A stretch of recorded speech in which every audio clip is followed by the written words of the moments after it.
पूज्याय राघवेन्द्राय सत्यधर्मरताय च भजतां कल्पवृक्ष नमतां कामधेनु ಶ್ರೀ ಗುರು ರಾಘವೇಂದ್ರ ಸ್ವಾಮಿ ಎಲ್ಲರನ್ನು ಕಾಪಾಡಪ್ಪ ತಂದೆ.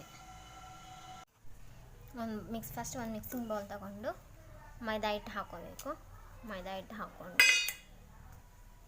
ನೋಡ್ಕೊಂಡು ಹಾಕೋಬೇಕು. ನಾನು ಒಂದು 250 ಗ್ರಾಮ್ ತಗೊಂಡಿದ್ದೀನಿ.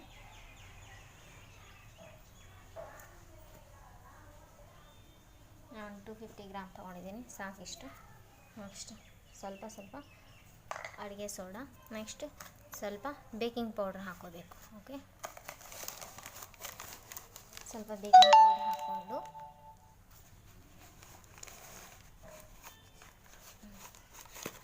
ಬೇಕಿಂಗ್ ಪೌಡ್ರ್ ಹಾಕ್ಕೊಂಡು ನೆಕ್ಸ್ಟ್ ಇದಾದಮೇಲೆ ಸ್ವಲ್ಪ ತುಪ್ಪ ಹಾಕ್ಕೋಬೇಕು.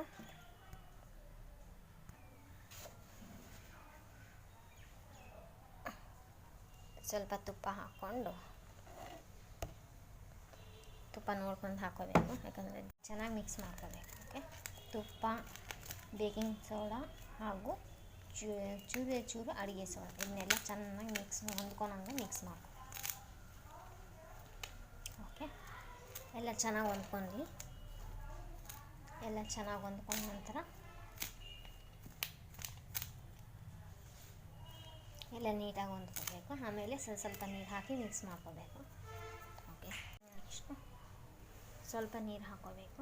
ಸ್ವಲ್ಪ ನೀರು ಹಾಕ್ಕೊಂಡು ಎಲ್ಲ ಚಪಾತಿ ಹಿಟ್ಟಿನ ಹದ ಕಲಿಸ್ಕೋಬೇಕು. ಅಷ್ಟು ತಿಳು ಬೇಡ, ಅಷ್ಟು ಗಟ್ಟಿ ಬೇಡ, ಹಂಗೆ ಕಲಿಸ್ಕೋಬೇಕು.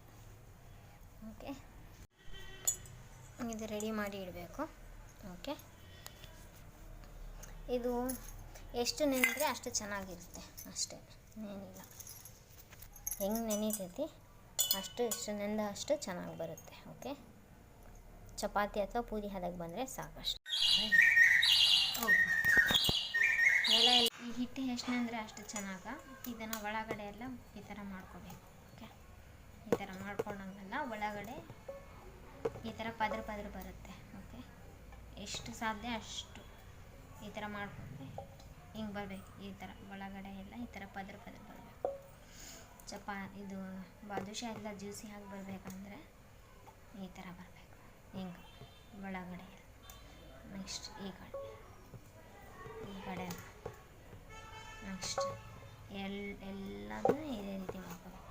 ಇಲ್ಲಾಂದರೆ ಚಪಾತಿ ಥರ ಲಟ್ಟಿಸ್ಕೊಂಡು ಕೂಡ ಈ ಥರ ಮಾಡ್ಕೊಳ್ತಾ ಹೋಗಬೇಕು. ಎಷ್ಟು ಸಾಧ್ಯ ಒಂದು 15-20 ನಿಮಿಷ ಈ ಥರ ಮಾಡ್ಕೊಂಡ್ರೆ ಒಳಗೆಲ್ಲ ಪದ್ರ ಬರುತ್ತೆ. ಓಕೆ, ತುಪ್ಪ ಹಾಕಿದೆ ಅಲ್ಲ, ಏನು ತೊಂದರೆ ಇಲ್ಲ, ಈ ಥರ ಆಗಬೇಕು.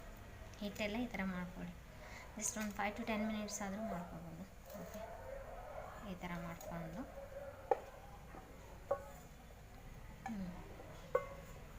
ಹಿಂಗೆ ಮಾಡ್ಕೋಬೇಕು.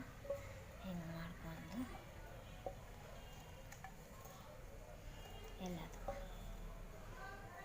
ಎಲ್ಲದು ಈ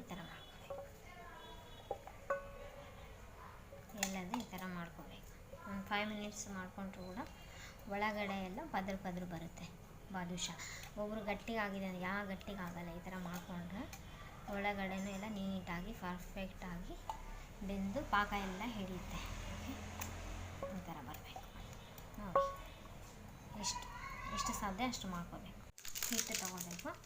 ದೊಡ್ಡ ಸೈಜ್ ಬೇಕಂದ್ರೆ ದೊಡ್ಡ ಸೈಜು, ಚಿಕ್ಕ ಸೈಜ್ ಬೇಕಂದರೆ ಚಿಕ್ಕ ಸೈಜ್ ಮಾಡ್ಕೋಬೇಕು. ಓಕೆ, ಹಿಟ್ಟು ತೊಗೊಂಡು ಇದನ್ನು ಈ ಥರನೇ ಮಾಡ್ಕೋಬೇಕು. ಪೂರಿಗೆ ಅಥವಾ ಚಪಾತಿಗೆ ಮಾಡಿದ್ರೆ ಆ ಥರ ಒಳ್ಳೆ ಎಲ್ಲ ಬರೋಲ್ಲ. ಇದನ್ನು ಈ ಥರ ಬಿಡಿಸ್ಕೊಂಡು ಹಿಂಗೆ ಮಾಡ್ಕೊಂಡು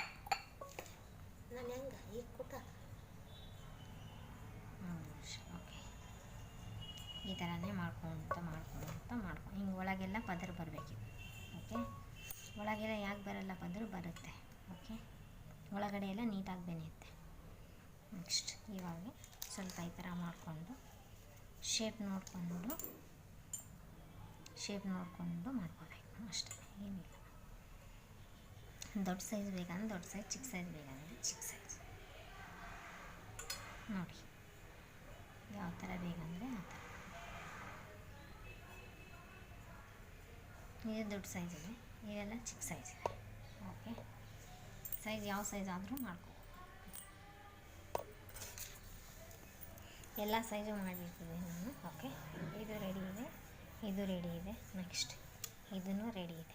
ಸೈಜ್ ಮೇಲೆ ನೋಡ್ಕೊಂಡು ಈ ಥರ ಎರಡು ಕಡೆಯೂ ಪ್ರೆಸ್ ಮಾಡಬೇಕು, ಈ ಕಡೆಯೂ ಪ್ರೆಸ್ ಮಾಡಬೇಕು, ಈ ಕಡೆಯೂ ಪ್ರೆಸ್ ಮಾಡಬೇಕು. ಓಕೆ, ಪಾತ್ರೆ ಇಟ್ಟು ನೆಕ್ಸ್ಟ್ ಸ್ವಲ್ಪ ಎಣ್ಣೆ ಹಾಕ್ಕೋಬೇಕು.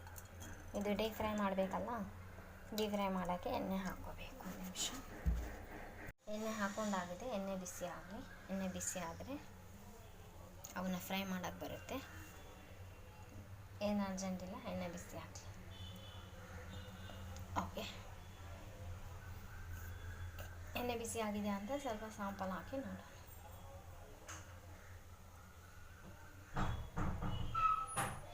ಸ್ವಲ್ಪ ಸಾಂಪಲ್ ಹಾಕಿ ನೋಡಿ.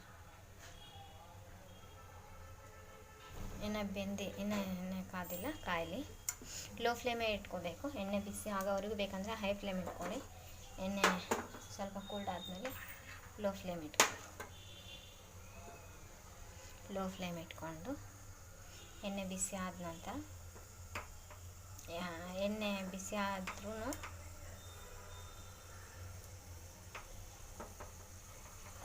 ನೆಕ್ಸ್ಟ್ ಎಣ್ಣೆ ಬೆಂದಿದೆ, ಕಾದಿದೆ. ಈಗ ಒಂದೊಂದೇ ಫ್ರೈ ಮಾಡೋಕ್ಕೆ. ಓಕೆ, ಲೋ ಫ್ಲೇಮೇ ಇರಲಿ, ಹೈ ಫ್ಲೇಮೆಲ್ಲ ಏನು ಬೇಡ. ಒಂದು ನಿಮಿಷ. ನೆಕ್ಸ್ಟ್ ಮತ್ತೆ ಹಿಂಗೆ ಎಲ್ಲವನ್ನು ಇದೇ ರೀತಿ ಲೋ ಫ್ಲೇಮಲ್ಲೇ ಫ್ರೈ ಮಾಡ್ಕೋಬೇಕು.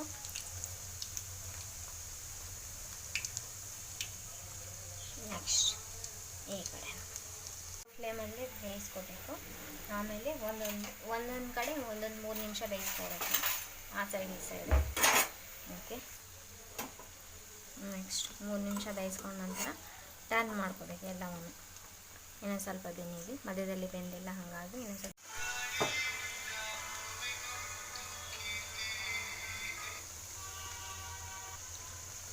ನೀಟಾಗಿ ಬೆನ್ನೀಲಿ. ಸ್ವಲ್ಪ ಒಳಗಡೆ ಎಲ್ಲ ನೀಟಾಗಿ ಬೆನ್ನೀಬೇಕು. ಒಂದೊಂದು ಸೈಡು 3-4 ನಿಮಿಷನಲ್ಲಿ ಬೆನ್ಸ್ಕೊಂಡ್ರೆ ಸಾಕಷ್ಟೆ. ಇಟ್ಟು ಸಕ್ಕರೆ ಹಾಕ್ಕೋಬೇಕು. ಓಕೆ, ಸಕ್ಕರೆನೂ ಹಾಕ್ಕೊಂಡು ಓಕೆ, ಪಾಕ ಆಗಬೇಕಿದು, ಒಂದೆಳೆ ಪಾಕ ಆಗಬೇಕಿದು. ಓಕೆ, ನೀರು ಹಾಕಿದೆ. ಇವಾಗ ಸ್ವಲ್ಪ ನೀರು ನೋಡ್ಕೊಂಡು ಹಾಕ್ಕೋಬೇಕು. ಸಾಕಿಷ್ಟೇ. ಸಕ್ಕರೆ ಕರಗಬೇಕು, ಸ್ವಲ್ಪ ಒಂದೆಳೆ ಬರಬೇಕಿರ್ತಾ ಇದೆ. ಗ್ಯಾಸ್ ಆಫ್ ಮಾಡ್ಕೋಬೇಕು, ಯಾಕಂದರೆ ಜಾಸ್ತಿ ಪಾಕ ಆಗೋದೆಲ್ಲ ಬೇಡ. ಜಸ್ಟ್ ಒಂದೆಳೆ ಪಾಕ ಆದರೆ ಸಾಕಷ್ಟೆ. ತೀರಾ ಏನು ತೆಳ್ಳಗಿರಬಾರ್ದು, ಗುಲಾಬ್ ಜಾಮೂನ್ ಥರ ತೀರಾ ಗಟ್ಟಿನೂ ಬರಬಾರ್ದು. ಇನ್ನೊಂದು ಸ್ವಲ್ಪ ಬೆನ್ನೀಲಿ. ವೆರಿ ಜ್ಯೂಸಿಯಾಗಿ ಬಂದಿದೆ. ಇದು ತುಂಬ ಟೇಸ್ಟಿಯಾಗಿರುತ್ತೆ. ಒಳಗಡೆ ಎಲ್ಲ ನೀಟಾಗಿ ಪಾಕ ಎಲ್ಲ ಹಿಡಿದಿದೆ. ಓಕೆ, ವೆರಿ ಟೇಸ್ಟಿಯಾಗಿದೆ. ಒಳಗಡೆ ಎಲ್ಲ ಜ್ಯೂಸ್ ಆಗಿದೆ ನೋಡಿ. ಓಕೆ, ಇದು ಮಾಡೋದು ಒಂದು ಮೆಥಡ್ ಇದೆ ಅಷ್ಟೇ, ಇನ್ನೇನಿಲ್ಲ. ಅದನ್ನು ಗಟ್ಟಿಗೆ ಬರಲ್ಲ, ಅದು ಸ್ಮೂತಾಗಿ ಬರುತ್ತೆ ಅಂದರೆ ಬಿಡಿಸಿ ಮಾಡ್ಕೋಬೇಕು ಅದನ್ನು ಅಷ್ಟೇ, ಏನಿಲ್ಲ.